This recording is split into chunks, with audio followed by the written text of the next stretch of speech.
Sunday காலையில லேட்டா தான் எந்திரிச்சோம். நாங்க எந்திரிக்கிறதுக்குள்ள ஹஸ்பண்ட் வந்து இளநீ வாங்கிட்டு வந்து வச்சிருந்தாங்க. சூப்பரா இளநீ வெட்டி குடிச்சாச்சு 3 பேரும்.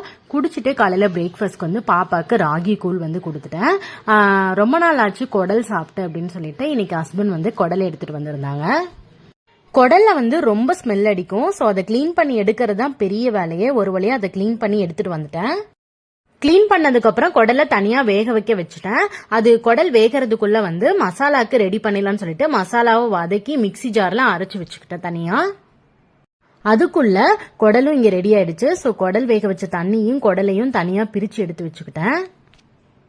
இப்போ குழம்பு ரெடி பண்ணிடலான்னு சொல்லிட்டு குழம்பு வந்து தாளிச்சுட்டு குடலையும் உள்ள சேர்த்துட்டு அரைச்ச மசாலாவையும் உள்ள சேர்த்து கலந்து கொதிக்க விட்டுலாம். அப்படியே சைட் பை சைடு வந்து குடல் வறுவலும் ரெடி பண்ணிட்டேன்.